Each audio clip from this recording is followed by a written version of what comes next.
Can I?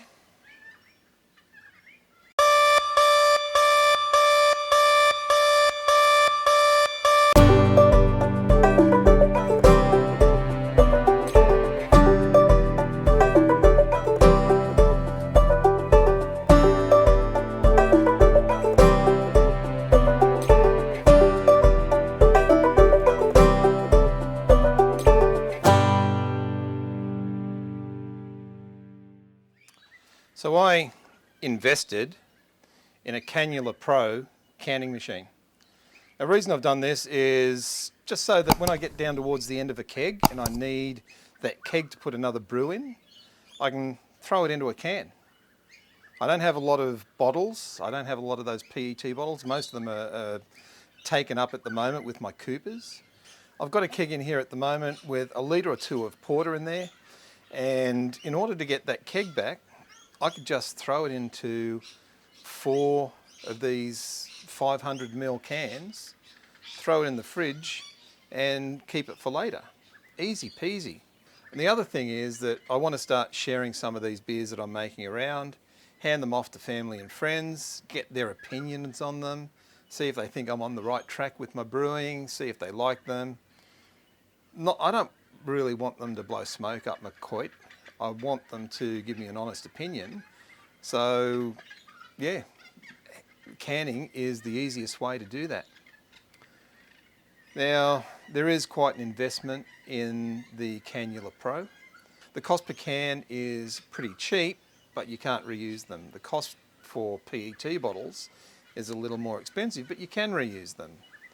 But I figure in the long run, it's going to be easier just to give people cans. They can recycle them. They don't have to bring them back to me. Then I can give them more beers later. Let's take a look at the Canular Pro. Now I ordered a box of, I think, 100 cans and lids. Now they say on the Kegland website that you can expect about a 5% loss, so 5 cans out of the 100 would come dented. And what I've noticed by taking a look at the box when I opened it, is that it's mostly the ones around the outside that are coming a little bit deformed. And there aren't many. I think in the top layer there were 2, this one and another one. And all I did was squeezed just gently around where it had dented, and it pushed it back out. Now there's still a couple of little divots in there, and I don't know how that's going to react on the machine. That's why this is a bit of an experiment, just to see what happens. I am not putting beer into my first can. That could be a disaster. So I've made some soda water on my soda stream. I'm just going to chuck some of that in here and then seam it and then see how it goes. So I'm going to move you in closer to the canning machine so you can see what's going on. So here we are. You've already seen the video that I put out on their splash guard, putting that together. At the time I also linked to a video from Flora Brewing on basically unboxing and setting the unit up. So I'm not going to bore you with that. This unit has come set up for the 500ml cans, these ones. So you put them under there. This new plate here is set up for the smaller 330 cans, the 500ml cans, and also the large tins that you can put preserved fruits and stuff in. So the 500ml cans, you would fill them to the top. You put that on there, or you put the lid on, you put that on there, raise it up, press the button, presto changeo, you've got a seamed can. When you buy the unit, it does come with a test can to show you that they have seamed with it. Now the test can did have a couple of dents in it, but I'm assuming that that was from transport because all of it was just kind of transported in there with the handle floating around, and it probably got bumped around and jiggled. So I'm assuming that that was from that, not from the seaming process itself. So let's fill this puppy up.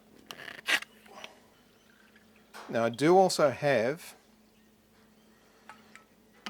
the bottle filler, which can also be used for filling cans, and that will purge all of the oxygen, well, some of the oxygen at least, out of the can.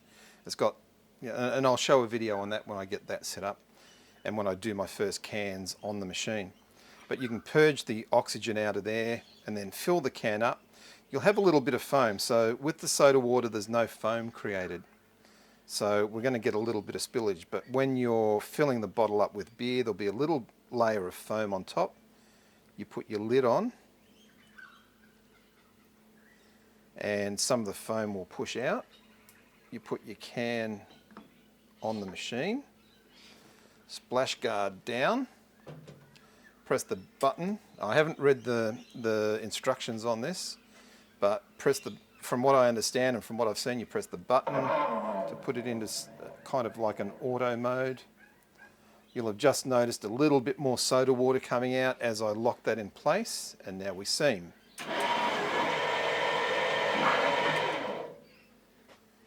Open the splash guard.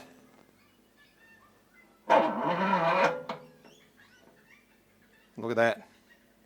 Perfectly seamed can. This, and no dents in it.